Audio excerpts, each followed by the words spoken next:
Welcome to Cover Bookbeat. I'm your host, Roger Nichols. And as the Monty Python group would put it, now for something completely different. Our guest today won't be talking about fiction, but about very specialized facts. If there were a buzzword for the early 21st century, it might very well be quantum.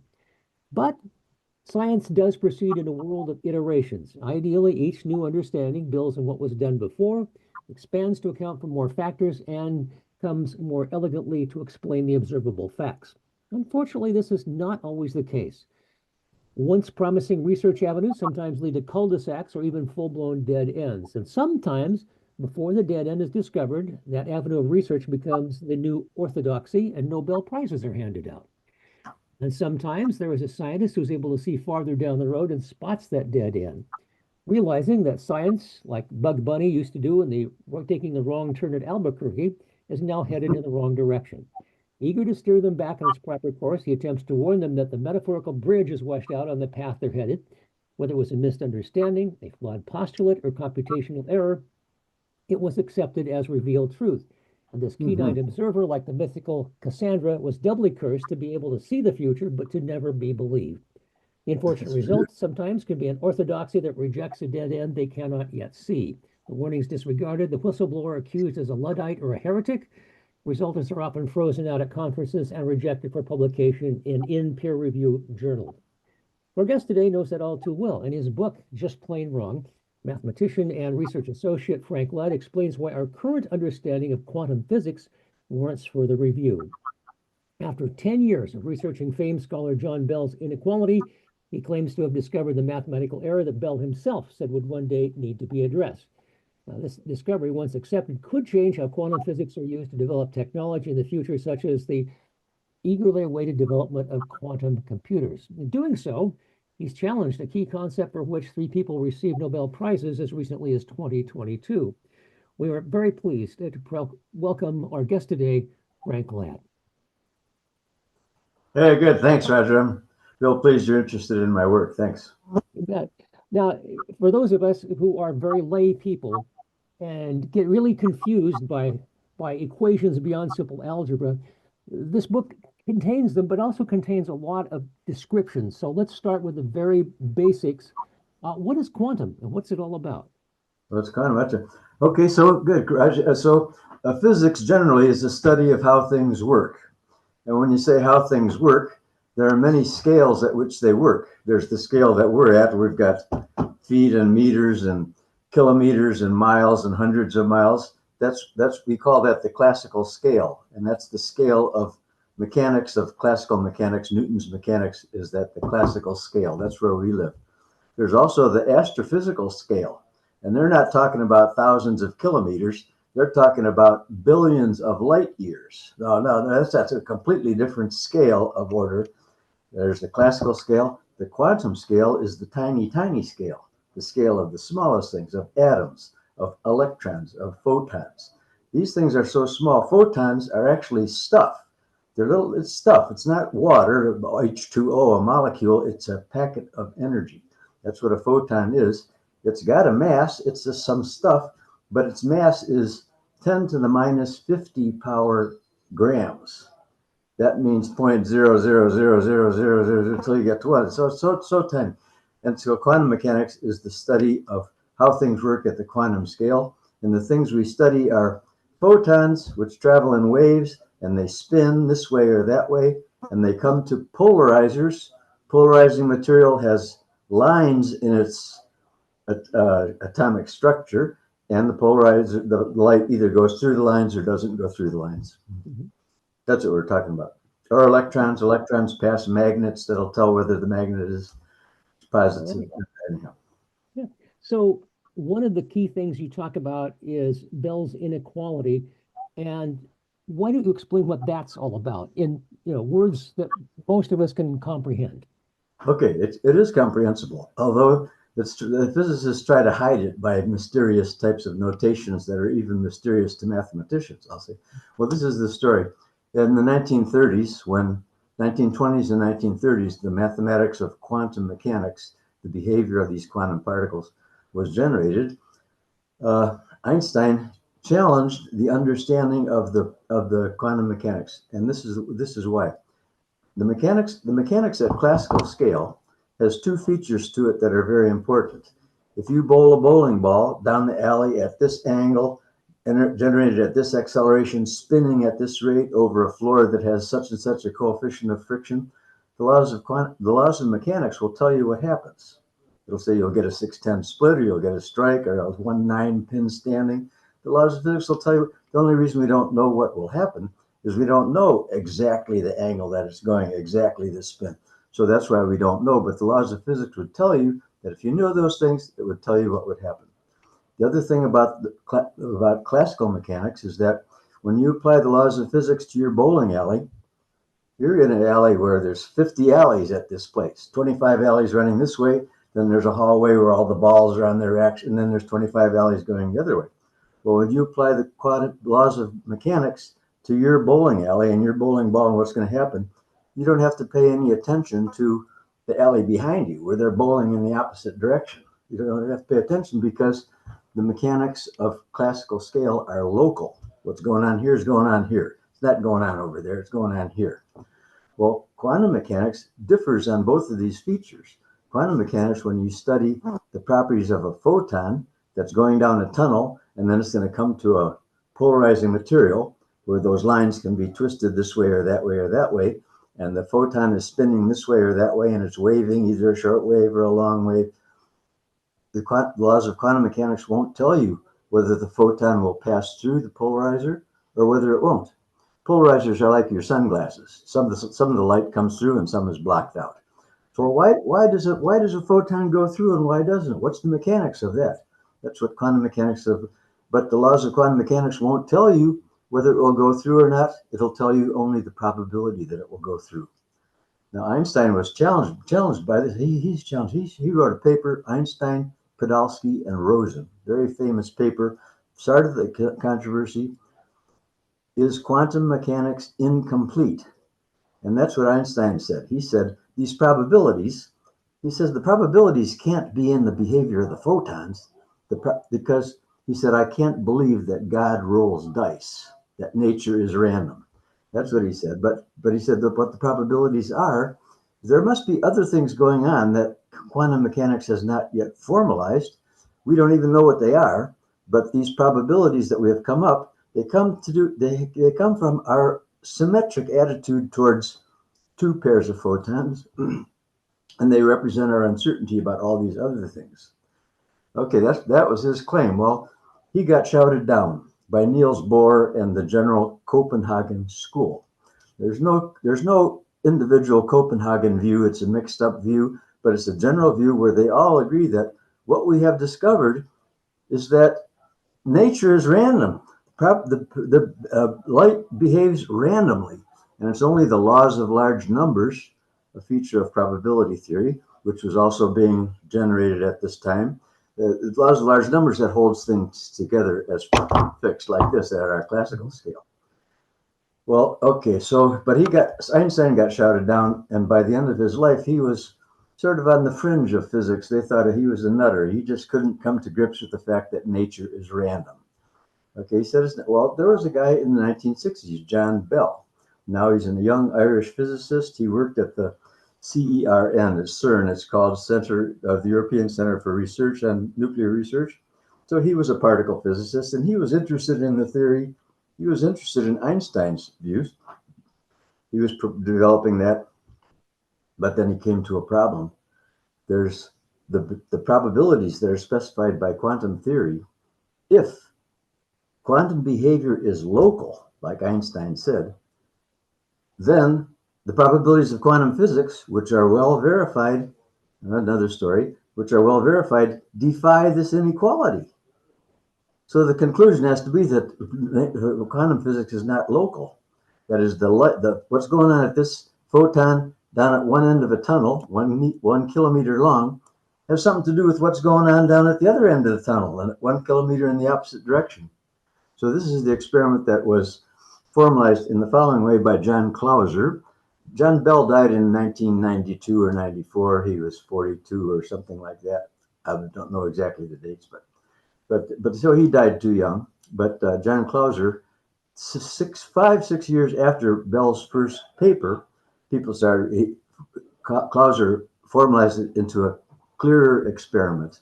Einstein, Bell's was a little bit problematic for a certain reason. Nothing wrong with it, but anyhow. So here's Clauser's experiment.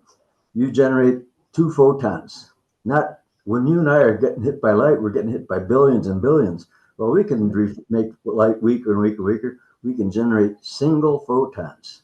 You do that. That's how that happens is another story. But here's the thing: you generate two photons. You send them down two tunnels, opposite directions, a kilometer long each. Now that's a long distance, but these photons are traveling very fast. They're traveling at the speed of light. That's 186,000 miles per second. So in the course of 1 kilometer, the whole experiment takes place in 1 nanosecond. And this is what happens in the 1 nanosecond. Before the photons leave, at the end of the tunnel, the polarizers are set with their lines in. You can set them in any direction that you want. We know how the lines are. We can set them in any direction we want. We pick two special angles for the lines at station A. We call them A or A prime, the two angles. And at B, this one can be set to B or B prime. So when the photons are shot off, at that point, nobody knows. It hasn't been decided yet. Are they going to go to AB or AB prime or A prime B prime or A prime B? That's only determined after the photons leave. So the photons can't talk with each other and let me know you're going to B and I'm going to go to A and let's act like this. No. After they leave, they're shooting down there. Then the one that coming into A, it turns out, between while they leave, it's determined. Are we going to see this experiment at AB or AB prime or A prime B prime or A prime B? We're only going to find when then we find it out. So when now the photons come, and it turns out, what are we going to see at the end of the experiment? Behind the polarizer, we have photographic material, photographic sheets. And if the light comes through, it's going to mark the photograph, the sheet, and we'll see the photon got through, or it's not going to go through, and we're not going to see anything. So at the end of the experiment, what we're going to observe is, do the photons go through? Yes, yes, yes, no, no, yes, or no, no. That's what we're going to observe.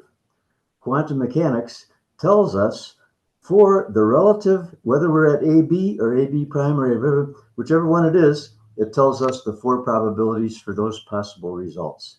Yes, yes, yes, no, no, yes, no, no. Yes, yes, and no, no both get coded as 1. Yes, no, and no, yes both get coded as -1. That's going to be relevant to what the inequality is about. Okay, so they go shooting down there. Well, it turns out that those 4 probabilities depend on what are the 2 angles. Well, so the behavior at A probabilistically depends on what the angle at B. And Einstein's concern was, how could that photon coming in at A, it says, it finds out, I'm coming in at A, I'm not coming in at A prime. And now what's happening at B? How could it know? Its behavior depends on whether it's B or B prime, but how could it know? If it were to know, the one coming in at B, and he finds out I'm coming in at B prime, not at B. I've been coming in at B prime. It's got to send a message back to him or her faster than the speed of light to get there in time for it to know that. So that's the problem. Okay, so now what's the inequality about?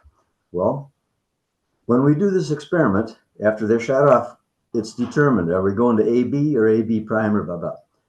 Well, suppose you can only do one of those experiments. You can set it at AB, and when the photons go through, then it's done. You can't catch them and send them at AB prime and then send them at A prime. You can't do it. You can just do one of those. But the Bell's inequality is about a thought experiment. The people of the quantum mechanics era, they were all Germans and Hungarians. They called these Gedanken experiments. We can't do the experiment, but we can think about it, and there's reason to think about it. And this is it. We're going to do an experiment. The thought experiment says, suppose we could send one pair of photons to all 4 directional pairings, AB, AB prime, A prime, B prime, and A prime, B, and we observe the result at each. Now, the principle of local realism will say, well, if it's going to AB and A comes out as +1, then it's because physics is local, even though the probability of its behavior depends on AB or AB prime, if it comes out as +1 at A, it doesn't matter whether this one's at B or B prime. It's at A, we found out it's 1. That's what locality says. So localities, well, if that is the case, what we're going to do now is we're going to do these 4 experiments all at once. Each one is going to have a result that's coded by +1 or -1, and we're going to add the 4 results together. Well, if you did 4 different pairs of photons, do 2 photons at AB, 2 more at AB prime, 2 more at A prime. Well, each one of those pieces can be +1 or -1, so they could all be +1. You could get a 4. You could be all 3 +1s and 1 -1. You could get a 2. There could be 2 pluses or 2 minuses. It could be 0, -2, or -4 if they're all minus. But what Bell and Clauser found out is that if you do the experiment on the same pair of photons and local realism holds that the result, the A part, has to be the same at AB as it does at AB prime, then it turns out the sum can only be 2 or -2. You can't get 4. You can only get 2 or -2. Now, quantum mechanics won't tell us whether it'll be 2 or -2. It'll tell us only the probabilities.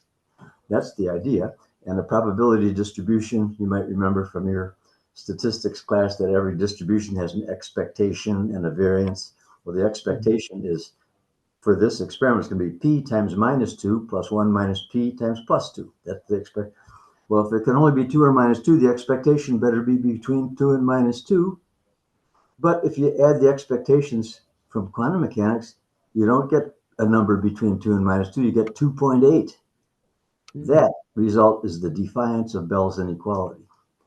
And Bell himself, he said, God, there's got to be something wrong with this. So as a result, physicists have rejected local realism for quantum behavior.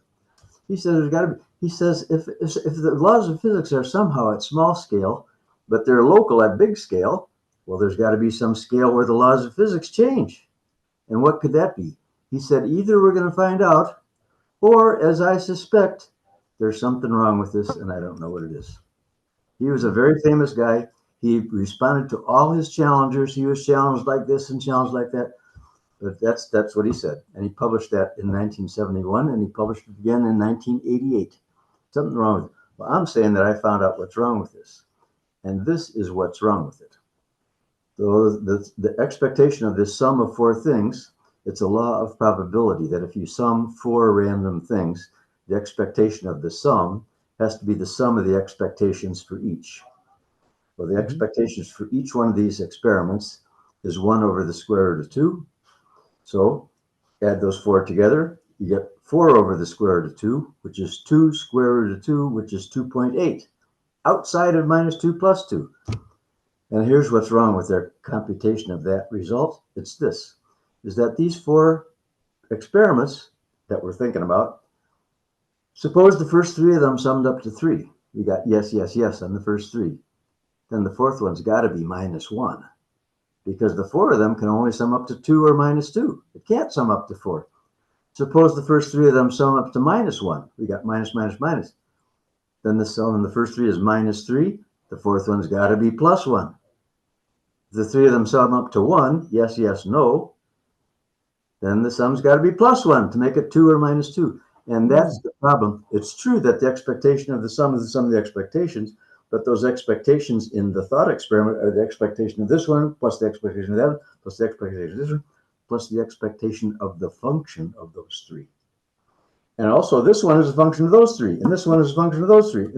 So there are 4 ways that it can be the sum of 3. So the result of quantum mechanics does not give you 2.84. It gives you only an interval between 1.1213 and 2. That's the result that comes from a computation due to Bruno De Finetti, one of the great Italian probabilists of the 20th century. He's now dead, 1906 to 1986. Anyhow, so this great discovery, Bell becomes very famous. We're going to reject local realism. Well, 1982, 10 years later, here comes Alain Aspect, the second Nobel Prize winner. And Alain Aspect said, now, wait a minute, this great result of quantum physics, it's based on a thought experiment. Aren't there any experiments we can do? Is this physics we're talking about, or are we talking about dreams? No, we're not talking about dreams. I'm going to make an experiment that will challenge and find out empirically whether Bell's inequality is defied or not. So he made his experiment. He said, well, since the sum of the expectations is expectation of the sum of the expectations, I'll do a billion experiments at AB and find the expectation, estimate the expectation. I'll do a billion at AB prime. I'll do it at A prime, B prime, I'll do it at A prime, B. He does his billion experiments, zillion or whatever the number was, and what does he find out empirically?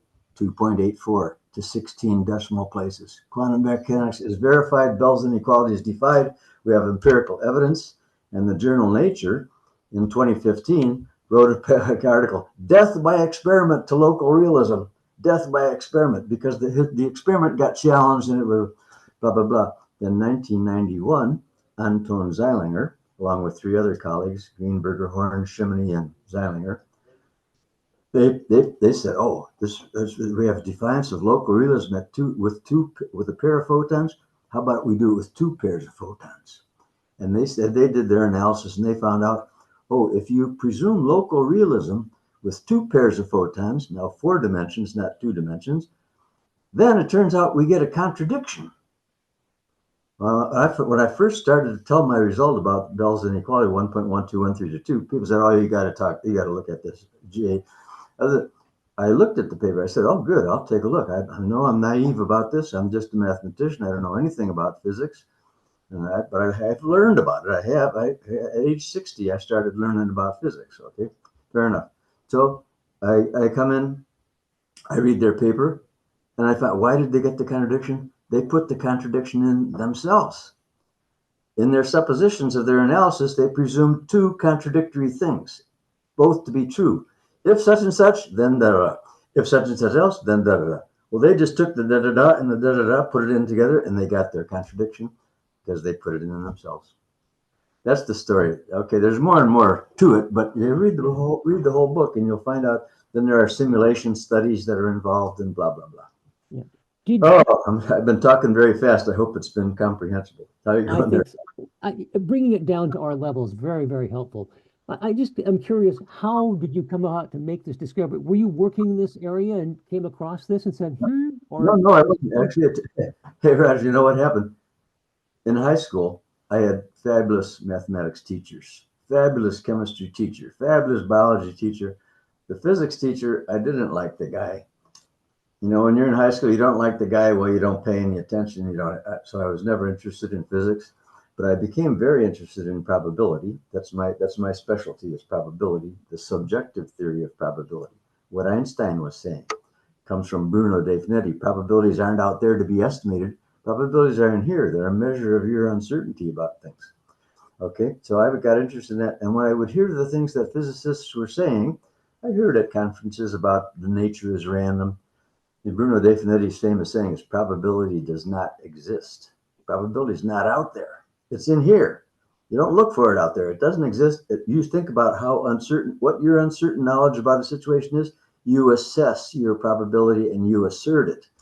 That's the view. So that's what I had. So I was nothing. I was never interested in physics. And 30 years later, after graduate school, I met a buddy that I knew from graduate school days. He was a friend of my brother's. He was also a statistician, similar results to me. He was a quality control engineer. And he said, you know, Frank, so I met him at this party 30 years later. He said, Frank, I was in the gym with a bunch of other people and we were talking. And I said, you know, I don't know anything about quantum physics. I said, we don't know anything either. Let's make a study group. So somebody got all the topics of quantum physics and he got assigned to Bell's inequality. He said, I got Bell's inequality. And he said, it's a very interesting problem. You should look into it. I've done all the background reading. I've got my notes. I'll give you my notes. We can communicate. You can read what you want to read. And so there we go. It started. I said, sure, I'll take a look. He was in Seattle. I was in New Zealand. But, you know, so we communicated. And within 2 to 3 years, to get actually in detail of exactly what is being said, not exactly what is being said. Then I found out this problem that there's a 4 symmetric functional relations among the 4 components of this sum, which is the basis for Bell's inequality. That's what I found out. Yeah. fascinating, absolutely fascinating. What led you to write a whole book about it? I'm assuming that this did not meet with a lot of positive reception. No, yeah. Okay, good. I can answer both of those questions. And they're fairly interesting. I thought, wow, hey, this is a mistake. So I sent to the premier journal at the time was called Physics Letters. Mhm. Physics Letters. And I sent it to Physics Letters. And your submission has been received. Next day, I got a response. I'm sorry, I'm not going to send this out for review because this result has been settled already. We all know all about that. I'm not going to send it out for review. So I tried to send it to another journal. They wouldn't send it for review either. Two premier journals wouldn't send it out for review. I found a journal that would send it out for review. It got reviewed by four people. Three of them were very positive. One was very negative, and it got published. So it got published. First, it got published in the first paper actually is the second chapter of the book, is the one that got published first. That was published in a journal called Entropy. Mhm. Entropy had the same situation. I sent them four papers. Three of them got written off out of hand. This one, they only, I think, because the editor didn't quite understand what the situation was about. But it got published. His comment about the other one is he said anyone who does quantum physics has to get to come to grips with the fact that when we're not looking at the moon, it's not there. Okay. Meanwhile, the tides are going in and out, and but if we're not looking at the moon, it's not. That's what he said. No, so crazy. So anyhow, so I got the first one published in Entropy. Then the Journal of Modern Physics published the paper about Bell's inequality as I did it. Then I had the third paper was published in Annals of Mathematics, I think it was called. And the fourth paper I published was about a famous, very famous paper, quantum physics for anyone. And it's a story that was written by a professor at Cornell. He said everybody's interested in quantum physics, but the mathematics is so contorted. I'll show you how it works for anybody. And he makes up a machine with balls. So I analyzed. I found out his result that he explained as quantum physics comes from a sleight of hand. But anyhow, you have to read the book to see that. Anyhow, but that so I published it, and then I published a fifth paper about the relative relevant aspects of the property of entropy of the quantum distributions, blah blah. So, but these were in very minor journals, and the great physicists they say, "Oh, don't read those journals. You have to pay to get your papers published, and they can publish anything they want, and blah blah." So I thought, well, they're ignoring this. I'm going to write this for anyone to read. I'm going to write it for mathematicians and physicists, hoping that they will read it. Because many mathematicians will say, oh, I don't know anything about quantum physics. In Mhm. quantum physics, the mathematics of it, they use a peculiar notation. They call it Dirac notation. And that with the complex numbers are involved. And people say, I don't know about it. I don't know. So they won't even read it. So I wanted to write it for anyone to read. Mathematicians and physicists, all the equations are in there, but I wanted to write it in a way that any educated person who's interested in science, the foundations of science, controversy in science, mistakes in science, anyone could read it, and that's how I wrote it. I rewrote all four of those papers, and I added three more papers and did some other computations for anyone to be able to read. That's what the book is. And how long did it take you to put that together? I did, well, to How put long? Okay, so it took 10 years from the time I started studying the problem until the book was published. Maybe, I think maybe even 12. By 10 years, I had published the five papers. Mhm. Then, when I decided to do the book, that took about 2 years. It took about two Mhm. years. The fancy academic publishers, they wouldn't print it because they passed it out to their eminent reviewers, and they said, "Oh, this is trash. This guy must be crazy. We're not going to publish it what are the ones? Springer wouldn't publish it, and Cambridge University Press wouldn't publish it. But so I found a publisher who would publish it. Austin Macaulay in London published it as a paperback. So then they said they'd do it. Well, then you have to get it all typeset into the right form and blah blah blah. And I had a copy editor who helped me with writing in American English and English English. In New Zealand here we talk English. So Yes. it's in English. OUR, labor is LABOUR. That's Yes. not the only one. There's a zillion, but there's some guy who helped me. I should tell you his name too. He was a feature of getting the book published, but it took about 2 years to get it from when I said that when they responded, they said, "Oh, I, I told them what I was writing about, and they said, "Oh, this sounds very interesting. We'd be happy to publish it." And then it took 2 years more to get the book done. Yeah. It always takes a long time. I talk to lots of authors, and nobody's ever happy with how quickly it comes out. And neither are we as readers. We want the next one in the series. I So, see. Well, I didn't care how fast it comes out. I'm in no rush, and I'm not mhm, sure. I don't care how long it takes for it to get accepted, but it's yeah, true what I wrote, and it's yeah. going to be accepted sometime. How long has it been out at this point? It came out in May of 24, so less than a year. Okay, less than a year. Okay. What kind of Yeah. reaction have you gotten from people, both from lay people and from people in the scientific community?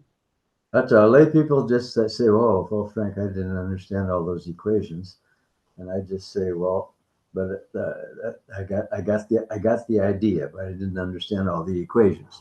But they will typically be people who are not especially interested in science and such. Mhm. I think there are a lot of readers in the community of people who are interested in science, how it works, the foundations of science, who will be interested. And you don't have to know a lot of math, and you don't have to know the detail of every equation. There's some equations, if you know high school mathematics, you know what a sine function is. It's a wave. You know what the unit circle is, a radius of one, and what happens to the value of x as you go around the circle. X gets Yeah. smaller and negative, and it goes as you go. That's the sine function. People know things like that, but that's all you have to know. And they have to know some linear algebra. Linear Mhm. algebra is just like the algebra of x and y. Those are with numbers, but if you had a whole vector of numbers, then but people know about that. So that's the general reader. The general reader will find it fascinating also to know that scientists can make mistakes. We all make mistakes. You make mistakes, I make mistakes. When you make a mistake, what do? You're living in terms of this mistake, and then your concept of the world, everything else you adjust it a little bit so that this mistake that you had is in there, and then you get these more complicated mistakes, and then you put those together, and you get a whole structure of life that's not right from a mistake. Well, when somebody points out, "Hey, Frank, you made a mistake there. Look at that. That's a mistake." You can either say, "Get out of here. I know what I'm doing," or you can say, "What? I made a mistake. Let me. What? Why did I make the mistake?" And when you make the mistake, you have to get into what that other person's head is. How are they? Why did they see a mistake that I didn't see? Ah, whoa. Well, when you see the mistake, oh, it's liberating. It can be liberating, or you can just reject it completely. Okay, so that's what now at the technical level, there are technicians who are quite just a few, I will say, a few that I talk to as friends who say, "Wow, this is you onto something here, Frank. This is really good." Physicists will have to get to grips with what Dave Finetti called the fundamental theorem of probability. That's the linear programming computation that you do that figures out how this two photon problem turns out to be an 8-dimensional problem that 4 restrictions turn it down to 4, and you get a 4-dimensional solution. 4-dimensional solution. How do you see that? Well, here's a funny thing. In the 19th century, there was a great book that was written. It's called Flatland. There was a time when, Yes, yeah, Flatland. wonderful book. Oh, Yes. you know it. Oh, great. Oh, Yeah, yeah, fantastic. Yeah. So you know the story of Flatland. The people are all living on a plane, and there's squares and triangles and rhombus and rhomboid and lines. The women are lines that have to shake their tail for people to see them because you can't see a line. But anyhow, so it's a very funny book, and what happens in the book is that they're all living. He made this whole sociology of how they behave. They saw this funny thing. There's a point. It turned into a circle, and it got bigger and bigger. Then it got smaller and smaller, and then it went away. And they thought about it, and they realized that there was this third dimension, and the sphere was passing through their plane. And it touched at a point. As it went through, it got sliced by bigger circles, then it got smaller circles, and then it went away. Well, in picture, one of my colleagues, Rachel Tappenden, helped me make a computation of I made this program. She embellished the program to make a picture of the four-dimensional solution of quantum physics to the problem of Bell's inequality. She shows a picture of it passing through 3 dimensions. And what happens when it passes through, it starts out as a point, it becomes a tetrahedron, a pyramid, and the pyramid gets bigger, and then it loses its nose. And it gets bigger and bigger, and it loses more and more of its nose, and then it disappears. You can see those pictures in the book. You can see the movie in slow-mo in the book. Sometime I'll make the movie available online. I think that would be lovely. So I guess that leads me to next steps. Where do you go from here? It's out now. You're doing these interviews to publicize it. What comes after this? Okay, so what's happening next is it turns out I became a member of the American Physical Society, APS, the American Physical Society. Became a member a few years ago as I became interested in this stuff to keep in touch. Well, turns out this coming March in Anaheim, California, there's going to be a global meeting of the American Physical Society in Anaheim, California, and 15,000 physicists are going to appear. 15,000 from around the world. And why they say it's global is because the topics of physics are so broad, from astrophysics to mechanics to quantum mechanics to electricity to heat to motion to turbulence. There's so many topics of physics. How do things work? There's so many that anyhow. So it turns out if you're a member of the society, you have a right to make a 10-minute presentation of whatever you do. Yeah, so I said, hey, I'm going to be there. I wrote to them. I said, you can ignore this if you want, but I'm not going to let it go. I'm going to be there, and so I'm booked. I think for March 17th or 18th or something like that. It'll be in Anaheim. I'll get my 10 minutes in the sun to put it out there in a meeting. The session that, so of course with 15,000 people and all these topics, there are many sessions going on all at the same time. Nobody's going to all. Who knows how many people will be there? But the people who will be there will all be people who know about Bell's inequality, of course, and its embellishments and all the things about it. So I'll be able to talk with them even faster than I've been talking with you. Well, I was just thinking 10 minutes, you're going to have that plotted out very carefully to get it all in the 10 minutes, at least the key pieces of it. Yeah. Well, I think you can do it. I have great faith in you. And think about it this. It's on March 17th, that's St. Patrick's Day, and we have the luck of the Irish. Yeah, that's right. That's John Bell. That's right. I think it is March 17th. March 16th is, I think it's 17th. I think it might be the 18th, but I think it's the 7th. St. Patty's Day. That's right. Is there anything you want us to communicate to your audience that we haven't asked you about? Well, no, you just let me talk. I told my story. As you had mentioned in your introduction, my story has nothing to do with the coding of quantum computers. It's got nothing to do with that detail. But quantum computers are about generating computers that will not process material on the basis of electricity, where the switches are on or off, and it's on the basis of light. And light travels a lot faster than electricity. Electrons travel, hard to say exactly how fast they travel because it depends on how the electricity is moving. But light goes at 186,000. Well, it's easier for me to think in kilometers. It goes at 300,000 kilometers per second, whereas the speed of electricity is going to be at least 100 or 1,000 times slower than that. Yeah, it depends on the resistance of the material, thickness, all sorts of factors involved in that. That's right. That's it. But it has nothing to do with that. But some of the things that I see about quantum, they're all thinking about. They get interested in this idea of entanglement. Here's one thing about entanglement. Suppose we set the polarizers at A, B, and we have a P for A, P for yes, yes, yes, no, no, yes, no, no. Well, it turns out those 4 probabilities, they are what they are. And for each of those probabilities is you can then say, how about the conditional probability? What's the conditional probability that it goes through at A, conditional on the one going through at B and not B prime, and conditional on it being, did it go through or not? And so what they think of as entanglement, they think, oh, if you find out that you're at B and it did go through, that will change the probability for the behavior of A.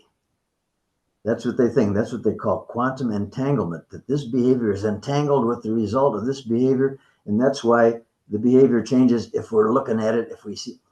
That's a misunderstanding of conditional probability. Conditional probability has nothing to do with the conditioning event having been seen, because P of A given B and P of A given not B are both good probabilities. Whether you see B or you see not, whether you see yes or no, both those probabilities make sense, and that those two probabilities are featured into the probability of A, because probability for A is P of A given B, P of B, plus P of A given not B, get times P of not B. So both those, they have nothing to do with your seeing B or not B. They're having to do with your attitude towards a certain conditional bet. That's all explained in the book. So all that I would say about this entanglement is that entanglement is not the entanglement of the photons. The entanglement is the entanglement of our symmetric attitude towards the situation at A and B. They look the same to us. You're just ended down there because these things, the photons are spinning as well as waving, and we don't know where they're spinning to when they get here. It can be coming like this, or it can be coming like this, or it can be. We don't. But our attitude towards the A and B are the same, and that's the result of a type of distribution that, again, Bruno De Finetti, his great genius was that the types of experiments that typical statistician thinks of as independent experiments. Let's treat 100 patients with the same drug independently, and then we'll treat 100 patients without the drug independently. Those are because they say, because what happens to this patient has nothing to do with what happens to this patient, so they rethink them as independent. He pointed out, oh no, they're not in, we don't regard them independently, we regard them symmetrically. And they're not independent because, why are they not independent? Why would we look at the first 10 and change our probability for the 11th conditional on the result if they were independent? They're exchangeable. It's a certain type of a distribution, which the quantum distributions are exchangeable distributions. P for no yes is the same as P for yes no, no matter whether you're at AB or AB prime. And that's the basis for what they're thinking of as entangled behavior. The entanglement, because the whole issue has to do with the foundations of probability. The probability has been in a huge controversy for the past 500 years. Galileo was involved in it, as were the whole shebang. Jacob Bernoulli and Laplace and John Thomas Bayes. Of course, these people are all. The issue is, what do you mean when you say the probability that my bicycle will have a flat tire this year is 0.07? Not is it 0.07 or 0.08, but what do you mean by that? There are two views. There's one's called the objective view. The probability is a property of my bicycle. It depends on how old it is, how much air pressure is in the tire, how often I change the tires. But there is a probability, and we're going to estimate it. And the way we will estimate it is we're going to go find 1,000 bicycles that are just like my bicycle, found out how many of them had flat tires last year, and we find out that out of 1,000, 12 had flat tires, and we're going to estimate my probability as 0.012.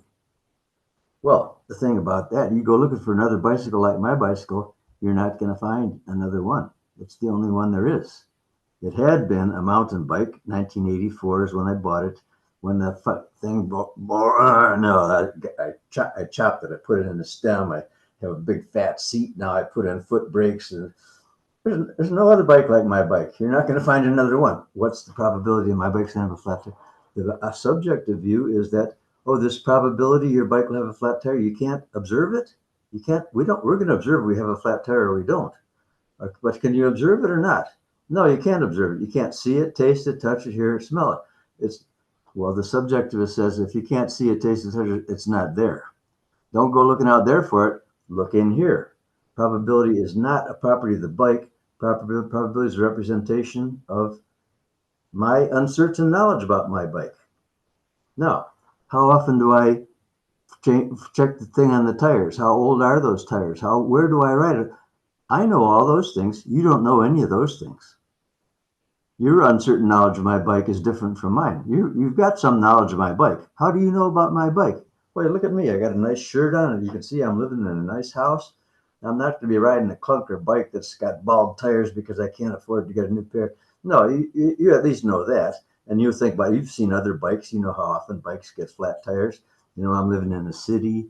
Uh, you've got some idea. Well, you look inside yourself, and the way you assess your probability, which will be different from mine, is here's a ticket. It says the bearer of this ticket gets $100 if Frank's bike has a flat tire between now and a year from now. How much would you pay for that ticket? The ticket might be worth $100. It might be worth nothing. Would you rather have that ticket or would you rather have 1 cent? I'll take the ticket. How about 99 cents? I'd take the 99 cents. How about 70 cents? I'd take 70 cents. How about 3 cents? I'd take the ticket. And you come to 0.07, $7, I mean, $7 is the price that you don't care whether you have the ticket. That's your probability. And that's where the laws of probability come from, according to the operational subjective view of probability. And that's the view of Bruno De Finetti. That's another book. This book you won't find for $15 in a bookstore or on Amazon or a place like that. It's out of print now. It was published by John Wiley in 1996, but you can find it in any university library in the world. Wiley's, and it'll be in other libraries too. But that one is also a lot of fun. That's a statistics book. It's a book of mathematical statistics, but it's called a mathematical, philosophical, and historical introduction. And it tells you what this is all about, what the issues are all about, and how the subjectivist resolves them. And the subjectivist statistician doesn't end up estimating probabilities. We end up changing our probabilities when we observe data, and those changes are based on this called theorem of Bayes. How do you change your probabilities for the various hypotheses to your probabilities for those hypotheses given some data? Anyhow, I think I want to wrap this up with one final thought, and that would okay. be where what are the implications of this if the field accepts that you have found this mistake? What do they have to do? Well, my thought is, because I'm not up to date with the latest developments in the coding of quantum computers, but I can see from the things that they're talking about in just in the titles of articles that I see, is that they're thinking about these entangled distributions. They have to think differently about what does it mean what they're doing. They're talking about symmetries in their attitudes towards situations that they're constructing. That's all that I can say about it. I can't say, oh, you should, about this article you should look at equation 12 and you should think that. No, I I'm think what sorry. we should do is turn AI loose in your book and then share that with them. Oh, what a delight to talk to you today. Any final thoughts before we close her out? I'm all set, Roger. Oh, where can they find your book? Oh yeah, okay. Oh well, I don't need to advertise Amazon. There are many other venues online where you can buy this book. You can buy it in bookstores. You probably have to order it at a bookstore because it's a publisher that prints to order. But they have it's available in the USA. It's available in Europe. It's available on Singapore. It's available all these places. And I would just say, if you do go on Amazon, this is what a general reader should look at. The book costs $15. It's not going to knock you out. But if you go on Amazon, there's a printed version and there's a Kindle version. If you go on the printed version, click on it, it'll say read more. You click on that box and it will show you an introduction to myself, to the book, my dedication to my parents, and who were both scientists. They were both physicists, physical chemists, they called in those days. And it will have starting on chapter 1. Go to the table of contents. But if you go to the Kindle version will start out with the preface and the chapter summaries. Anybody can read that. There's no equations. It tells what the whole story is about. and then you go ahead and read the book if you want to get into the details. But anybody who doesn't want to even get the book or look at get it from the library or pay your $15. The printed version is much better than the Kindle version. Kindle version is very difficult to format a Kindle book. If I don't know if you ever tried that, because everybody reads the Kindle book on a different scale of screen. Yeah, yeah. It's a nightmare. But you get the book and oh yeah, but if you just want to find out what it's about, you read that and see if you get interested. And then if you did some mathematics in high school and say, well, I'm not naive about mathematics completely, you go ahead and get the book. But that's where you can read it. Read the Kindle version Seymour. All right. Our guest today has been Frank Ladd. He's been an absolute delight, and the book is called Just Plain Wrong. Give it a shot. I think you might be very surprised. Thank you so much for being with us today. Hey, thanks, Roger. Good for you. I enjoyed your introduction. Yeah, thanks.